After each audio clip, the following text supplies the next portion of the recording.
British justice system is the envy of the world. But in the past, mistakes have been made.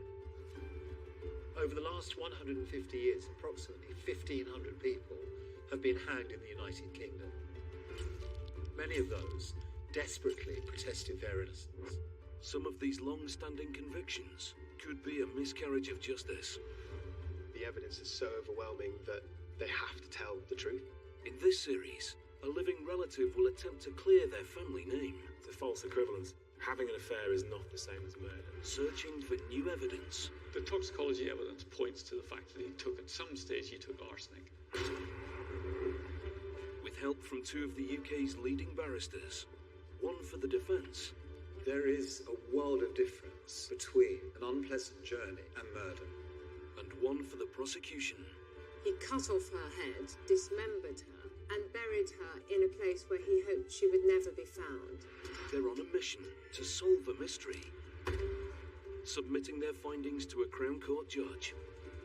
Your Honour ought to declare the conviction for murder to be unsafe.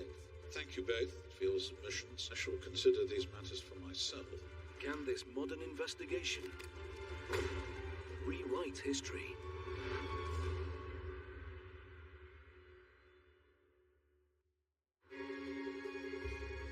On the 11th of May 1889 in Liverpool, cotton broker James Maybrick passed away after a 2-week battle with illness.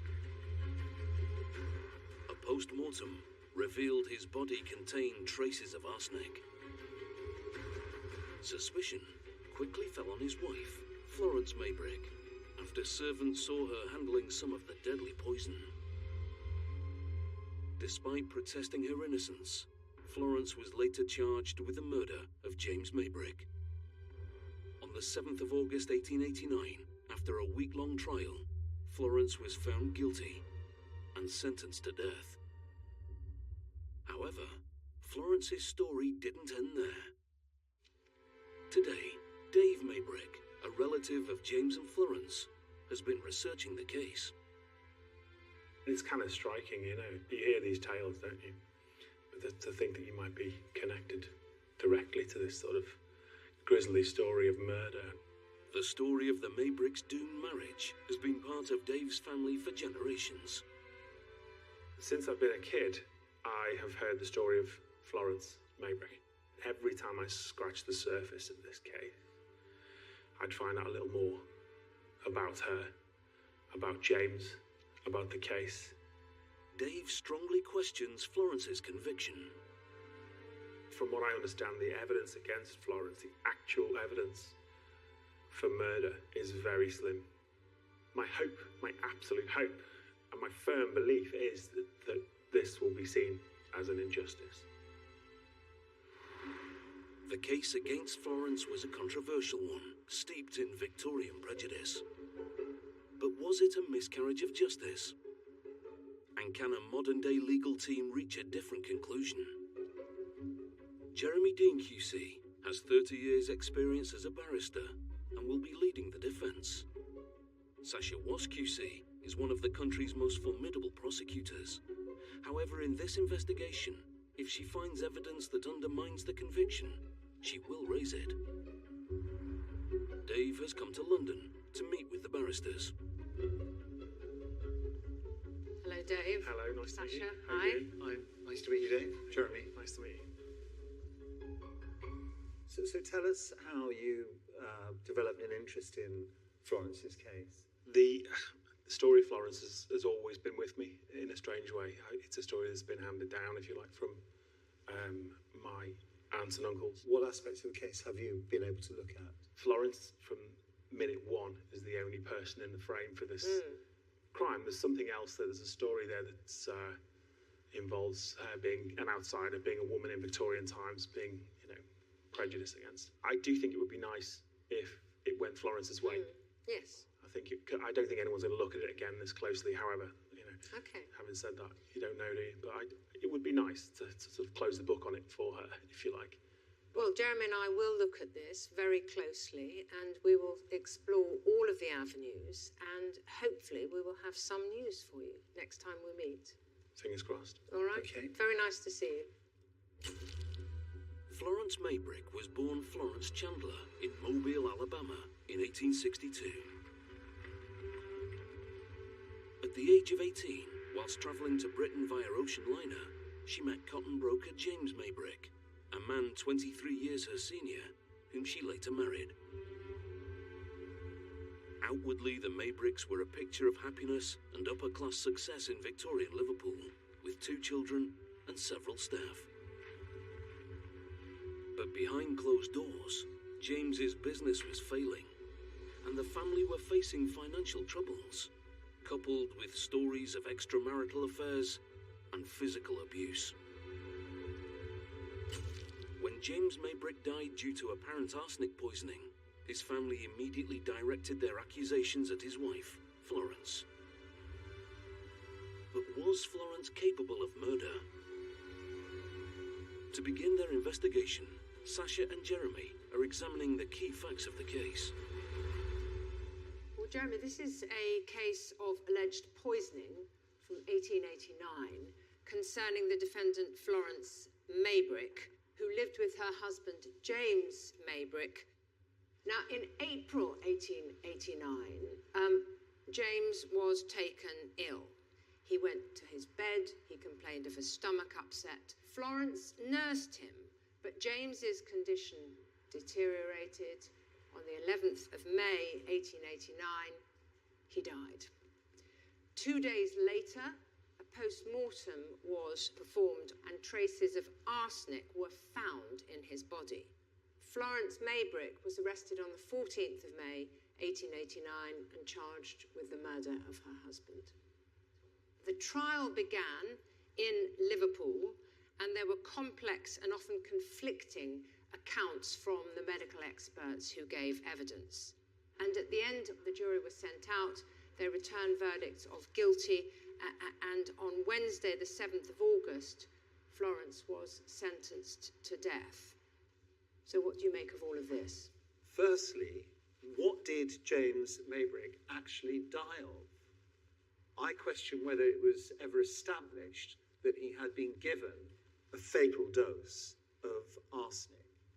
Also, it's to be noted that in 1889 and thereabouts, arsenic was a common poison and used in common medicines. Question arises, could he have poisoned himself? Yes. So this is a worrying case which throws up a large number of issues which you and I are going to have to look at very carefully indeed. Well, I entirely agree. To learn more about the events that led to the murder charge against Florence, Dave has come to the Maybricks' former residence. Caroline, hi. Nice to meet you. Pleased to meet you. Here he's meeting Caroline Crampton, who's done extensive research on the case. This is the place formerly known as Battle Crease House, where James and Florence Maybrick lived in 1889. And this is the actual place where James passed away, isn't it? This is where he died, yeah. This is where he had his last illness and where he died. On the 27th of April 1889, James Maybrick became unwell and took to his bed. So here we are in what was James Maybrick's bedroom. His bed would have been sort of here, right in the middle, and this is where, he lived and also where he died. He suffered a bit on and off with gastric trouble, but this time it was really serious. James was seen by doctors and prescribed a variety of medicines. Amongst those caring for James was his wife, Florence. Florence was quite used to looking after him when he wasn't well, and so she, to begin with, was in and out of his sick room, bringing up food from the cook, nice things to eat when you're ill, that kind of thing. When James failed to show any signs of getting better, his brothers and some of the servants began to suspect that Florence may be poisoning him. So they banned her from the sick room, from this very room. They said, you can't go in, you're not to bring him food, you're not to be involved with him at all. If it had been a cut and dried case of Florence was definitely poisoning him, removing her, he should have started to get better, right? But he didn't. On the 11th of May 1889, after a few weeks of sickness, James Maybrick passed away. And Florence is sort of prostrated in the room next door. she passes out from the emotion and the stress of the last few days. She's been kept away from her husband and now he's died. But still, that suspicion is sort of mounting and attaching itself to her. The heavy suspicion from James's family towards Florence continued, and in the days following his death, Florence was placed under house arrest. It sounds like this has already got a conclusion in the minds of everybody in the house, apart from Florence. It does seem that way, Yeah. yes, that the story already has an ending, even before it's really happened.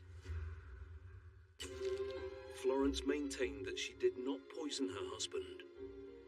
But what reasons could James's family have had to blame her for his murder? Sasha and Jeremy are examining the chronology of the events leading up to James Maybrick's death. James Maybrick was visited by doctors on a large number of occasions, as represented by the red circles on this calendar for April and May 1889.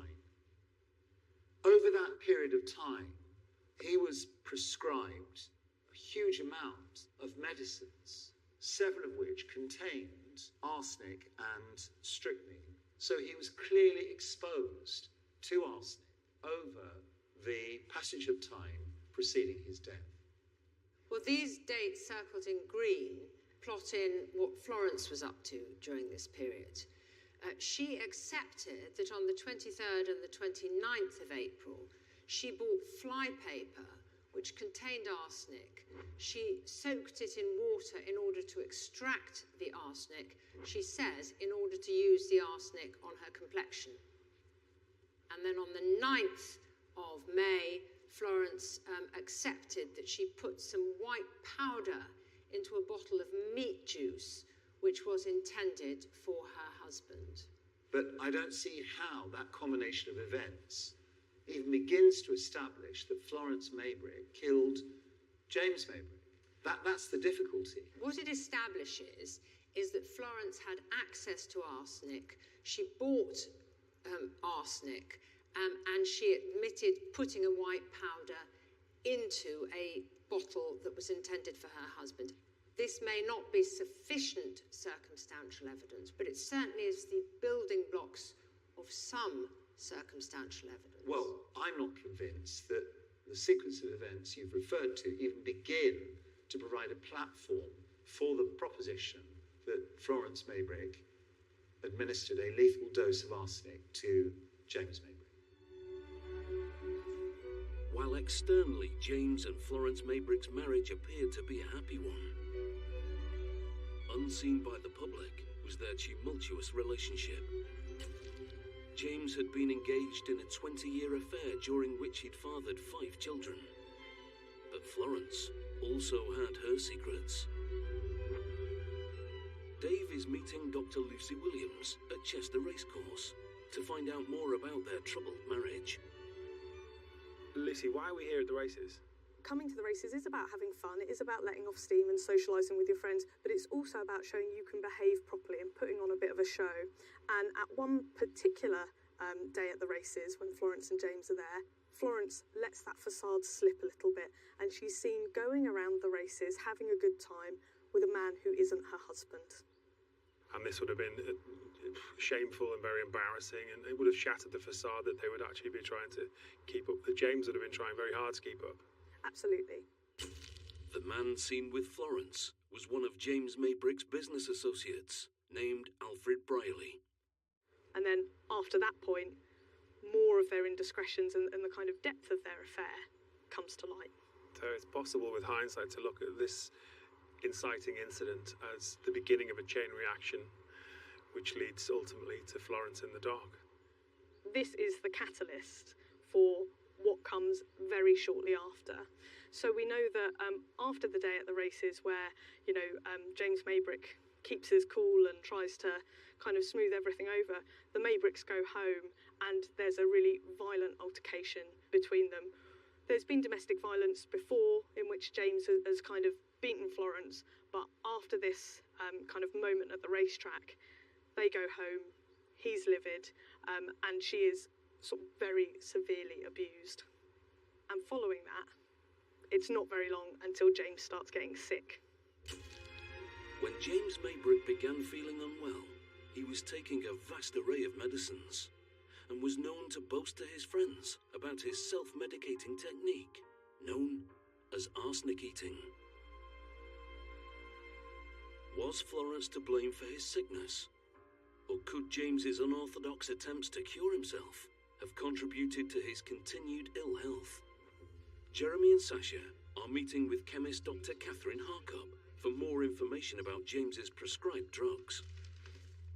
What I want to begin by asking you is about the medication that James Maybrick was on. I think you've seen a list of I have medication, seen a list. and it's a fairly extensive list. It is an astonishingly long list of medication. I mean, yes. are you surprised that... I am surprised at the sheer quantity and variety of medicines that he was prescribed. There are many drugs listed. What percentage of those drugs would you say contain poisonous elements? Well, I would say that all bar maybe one or two of them would not be prescribed today. Right. Why not? Because they simply either have no effect or they are harmful. And there is a good proportion of them, I would say maybe a good third to a half, that contain at least some potentially lethal toxins. The general expectation at the time was that medicine would make you feel unwell, it would taste bad, it would be horrible, but it would help you in the end. And so when you felt a bit nauseous after taking medicine, that was to be expected. We know that arsenic was freely available in this era and had multiple uses. Florence Maybrick always claimed that she used arsenic as a face wash. What is the legitimacy of that? Certainly at the time, it was a well-known remedy for getting rid of spots and blemishes on the face. And it would have been effective. So the arsenic would have destroyed the bugs and bacteria that would have caused those spots and blemishes. So it would have given you an excellent complexion. But the point is that it would be perfectly acceptable Yes. for a woman to have access to arsenic and to use arsenic as part of her cosmetic routine. Arsenic soaps, arsenic face washes were advertised openly and women were encouraged to buy them. So in this case, effectively, we have arsenic being used by Florence for entirely legitimate purposes. For the time. We have arsenic being taken in worrying quantities by her husband, and we have traces of arsenic being found in his body on post-mortem, and that's really all there is to it. While James Maybrick lay ill in bed, Florence continued corresponding with Alfred Briley, with whom she'd been seen flirting at the racetrack. On the 8th of May 1889, one of the servants intercepted a message Florence had written to Briley, which contained some potentially incriminating language. Dave is looking at how the wording of that letter was used against her. This is the point at which James is already ill, and they are communicating in a coded way via letter. Since my return, I have been nursing M, which is the code that she uses, or that they use for James. Since my return, I've been nursing M day and night. He is sick unto death.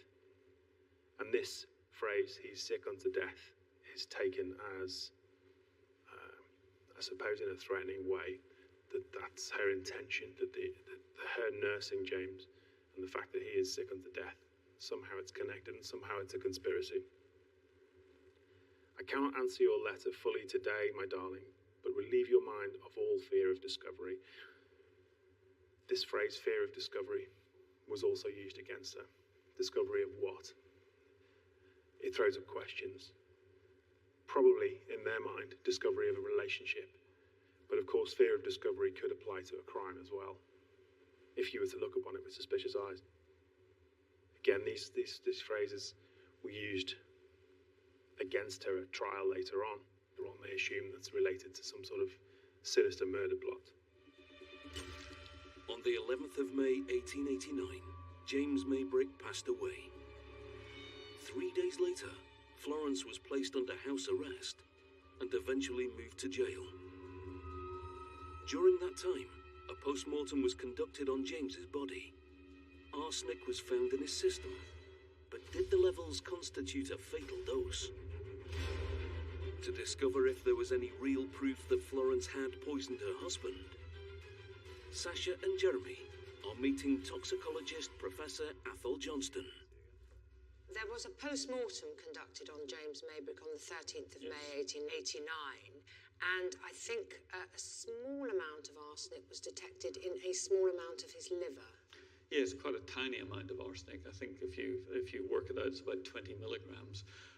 Lethal dose of arsenic is thought to be somewhere between 100 and 300 milligrams. Right. So he's got a trivial amount of arsenic in his liver and not a lethal amount. Right, well that's quite important, yeah. So, are you able to express a view as to what you believe James Maybrick's cause of death was? Well, no, not from the. I thought the post-mortem was fairly non-specific as to the cause of death. Yeah. I mean, the position in this case is that she was found guilty of his murder based on the alleged administration of arsenic. You don't believe, based on the post-mortem... The evidence is very, very weak that was the case. There's nothing really to support that she was trying to kill him with arsenic. The toxicology evidence points to the fact that at some stage he took arsenic, but there's plenty of evidence from witnesses that he took it himself, that they had self-administered arsenic. The amount of arsenic was found was frankly trivial. So I can't really see how that's supported that Mrs. Maybrick actually gave him a dose of arsenic in an attempt to kill him. Well, thank you so much. You've been extremely helpful and you've thrown real light on the circumstances of the toxicology evidence in this case, and we're grateful to you. Thank you. I feel quite angry, actually, because if, in fact, Florence Maybrick was convicted of poisoning James Maybrick by use of arsenic, when an esteemed expert such as Athol says there's no basis for that, then she might well have been wrongly convicted of a very serious crime she didn't commit. On the 21st of July 1889, Florence Maybrick's trial began at St George's Hall in Liverpool. While facing the charge of murder, the revelation of her affair with Alfred Brierley worked heavily against Florence in court. Could the expectations of a woman's place in Victorian society have caused the jury to discriminate against her? Dave has come to the very courtroom to find out more. It was Sir Charles Russell said, a grave statement, an extraordinary statement. The jury was not to allow any repugnance against a sin so abhorrent as that to lead them to the conclusion that she had committed the greater crime. So her defence barrister is acknowledging her infidelity, which was regarded as a heinous crime in Victorian society. And he's trying to counter what would come, which would be because she admitted or because she was guilty of adultery, she must therefore be a murderess. It's a false equivalence. It's a ridiculous false equivalence, obviously. Having an affair is not the same as murder.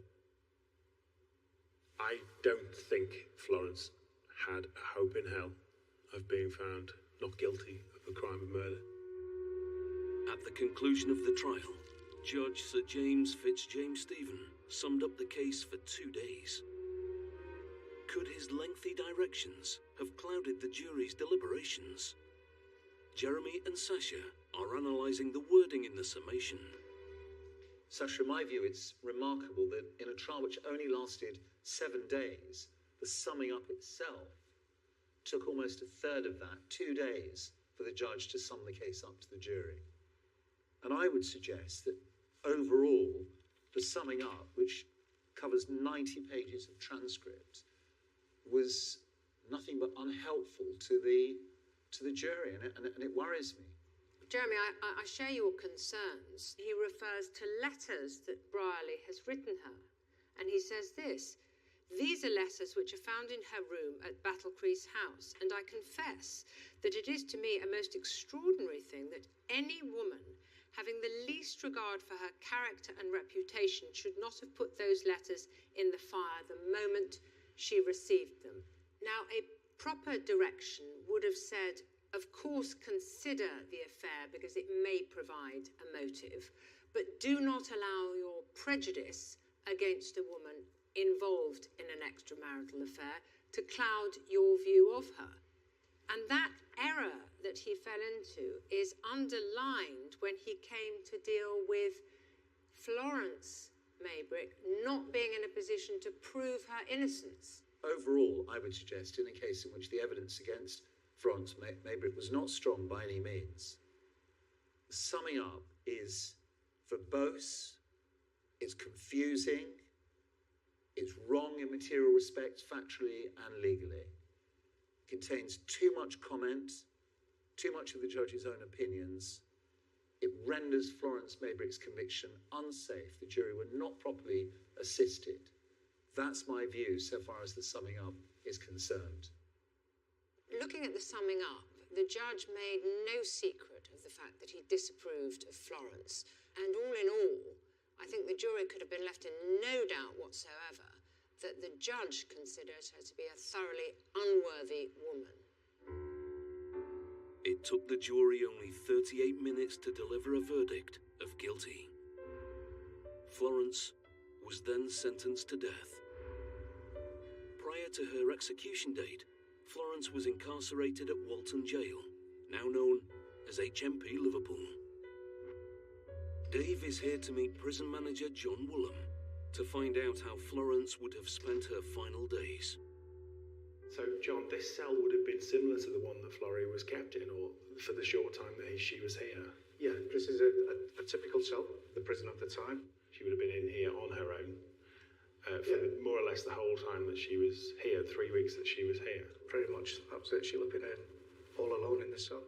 And she would have known, really, that this was the next time, really, that she was going to leave this cell was to go to the gallows. She would have sat here for 3 weeks, sort of contemplating that.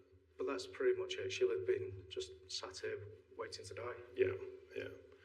It's quite brutal when you think about it, isn't it? Yeah, very much so. In a dramatic turn of events, just 4 days before Florence was due to be executed, and following a large public outcry, the Home Secretary commuted the charge of murder to one of attempted murder. Florence was reprieved and her life spared. However, she was far from being a free woman. Her punishment was altered to penal servitude for life, meaning Florence would serve the rest of her days behind bars. I don't know what's worse. We don't have the death penalty anymore, so it's difficult to consider whether that would have been a favourable option, whether that would have been, considering her complete turnaround in fortunes from high status to condemned prisoner, and then to have her sentence of death commuted to one of life in prison. I think she must have many times thought it might have been the better option to have died, to have been executed, and not to have to serve this open-ended, indefinite, hard labour. While Florence Maybrick served her prison sentence, external efforts persisted in a bid to prove her innocence. Jeremy has found some significant post-sentence evidence. Will this be the key to securing an unsafe conviction? Well, Sasha, we need to consider some further evidence which emerged in 1894, approximately 5 years after Florence Maybrick had been reprieved by the Home Secretary and her conviction reduced to attempted murder. Throughout that period, there were efforts to persuade the authorities that she shouldn't have been convicted of anything. And then in 1894, a package of evidence was collated and submitted to the Home Secretary, which in my view contained some very, very important material. But nothing was done. Well, Jeremy, I've also been looking at this. In fact, part of this new bundle of evidence that you've referred to includes Florence's mother, who said that indeed she did use arsenic as some sort of face wash. And the mother also confirmed that there was a prescription that Florence used, one of the ingredients of which was arsenic.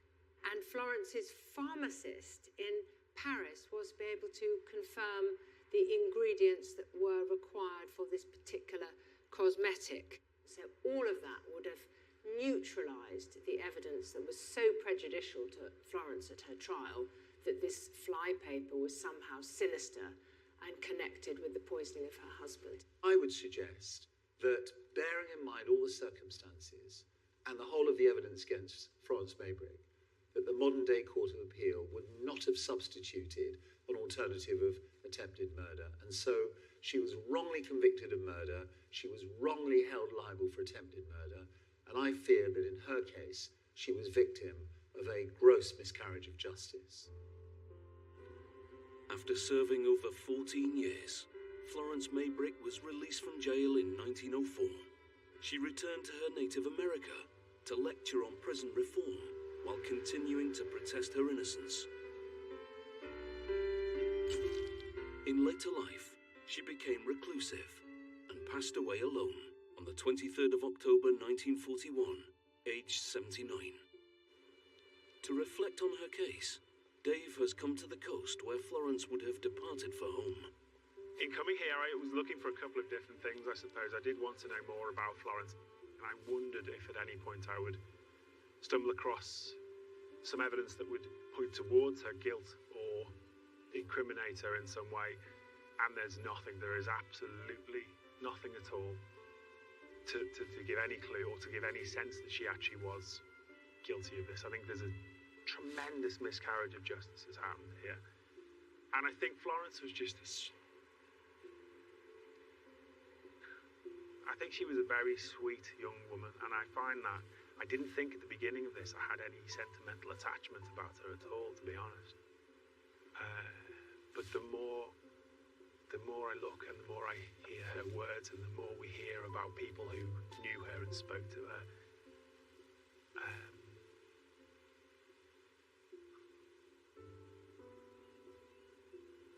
it's awful. It's truly, truly awful. Such a massive injustice.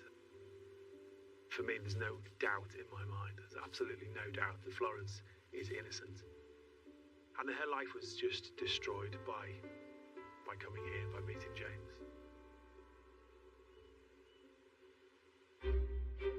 Sasha and Jeremy have completed their investigation and must now put their submissions before the judge.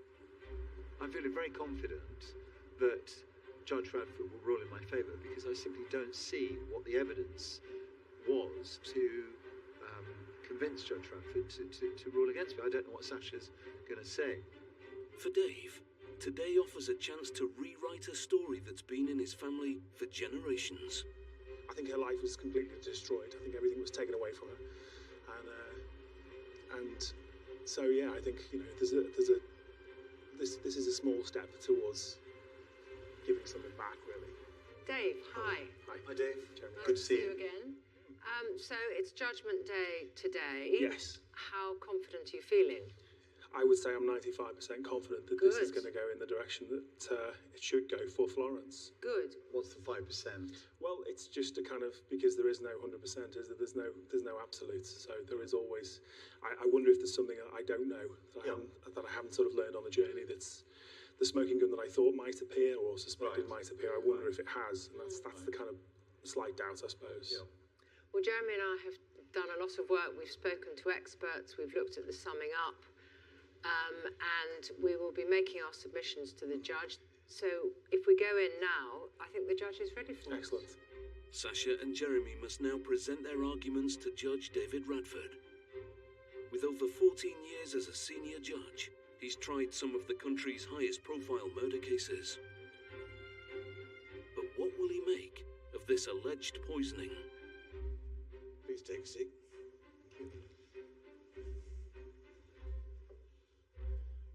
We are here today for me to consider, with the assistance of learned counsel, the safety of the conviction of Florence Maybrick for the offence of murder of her husband, James Maybrick, a conviction subsequently reduced to the alternative of one of attempted murder. Mr. Dean, would you like to start with your submissions? Certainly. My first submission is that there was insufficient evidence to establish that Florence Maybrick administered arsenic to James Maybrick, and that evidence subsequently emerged which reinforces that proposition, and that the conviction for murder was unsafe, and that the conviction for attempted murder, which was substituted, has been shown to be unsafe. Now, the modern-day expert contributions of Professor Athol Johnson, an extremely eminent modern-day toxicologist, and Dr. Catherine Harkup, a modern-day forensic expert of great repute. Athol Johnson essentially said that there was no case against Florence Maybrick for killing or attempting to kill James Maybrick, that the post-mortem was non-specific, and overall Professor Athol Johnson questioned cause of death, let alone who caused death, and certainly fundamentally threw into doubt whether Florence Maybrick was culpable. And Dr. Harkup finally reinforced strongly Professor Johnson's opinion. She was appalled at the range of drugs James Maybrick was taking. She said that most of them are now prohibited. Many of them would have been harmful to him, that there was simply a lack of knowledge to that effect. Finally, we have studied the judge's summing up in great detail, and it was far too long. It was confusing, it had little structure, and the jury would have had grave difficulty in identifying legal directions and understanding them, which may not have been such a bad thing because they were utterly confusing in any event. And so in all these circumstances, it's my submission that the conviction for attempted murder should be deemed unsafe. Miss Ross. There were three pillars to the prosecution case against Florence. The first was that when the post-mortem on James Maybrick's body was conducted, 20 milligrams of arsenic was found in a part of his liver. And as Professor Athol Johnson was able to tell us, this was nowhere near a lethal dose. Secondly, the prosecution said that there was a quantity of medicine, some of which included poison, in and around the sick room of Mr. Maybrick himself. And the third pillar of the prosecution case was that Florence Maybrick admitted purchasing flypaper, the active ingredients of which was arsenic, and Florence's explanation was that that was used for cosmetic purposes for her complexion. Mr. Dean and I have had the opportunity of speaking to Dr. Catherine Harkup. She confirmed the use, popularity and efficiency of arsenic for the complexion. And in the absence of any evidence that he actually died of arsenic poisoning, there cannot possibly be a safe case against Florence Maybrick. And I entirely support what Mr. Dean has said, that there was not a sufficiency of evidence in this case, and for that reason I don't propose to go through any of the other grounds that Mr. Dean has addressed you on. Very well, I'm grateful to you for making your submissions plain.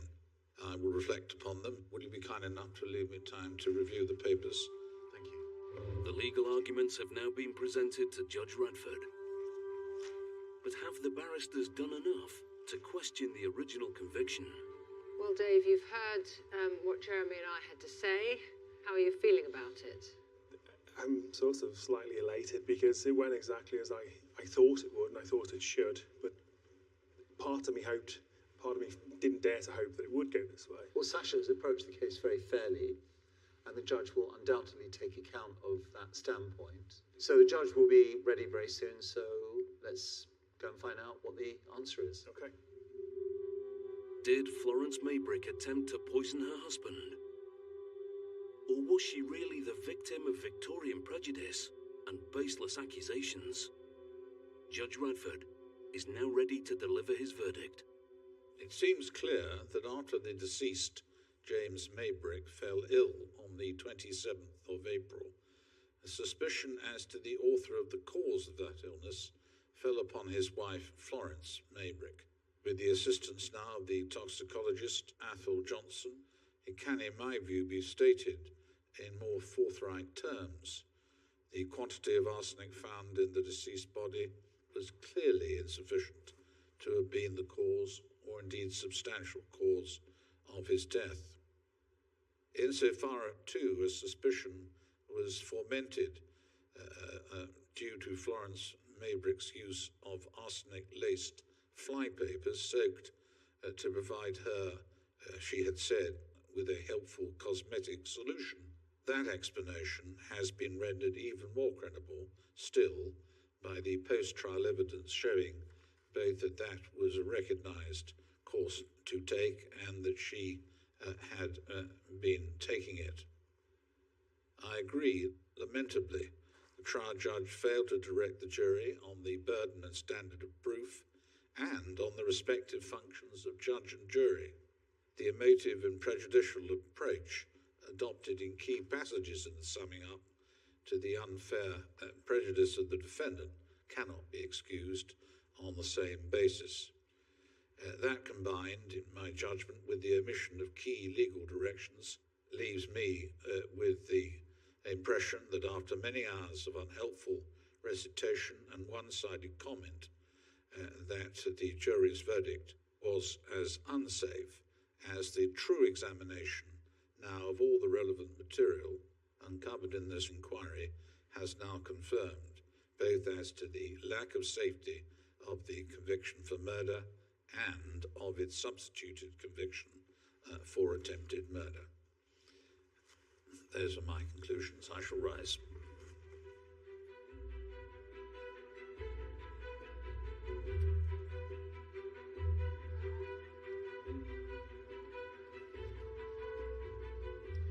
Well, Dave, you must be absolutely ecstatic at that outcome. I am very relieved, yeah. Is it what you were hoping for? Absolutely it is, yeah. It's a story that, having initially heard it in a very slanted way from family members, because that's how it was handed down, to now be here, to be at this point, and to see that it was probably just, a horrible miscarriage of justice. Yeah, it's as far as it can go, really, isn't it? Well, Dave, it's been a pleasure to meet you. Jeremy and I have really enjoyed looking at the case.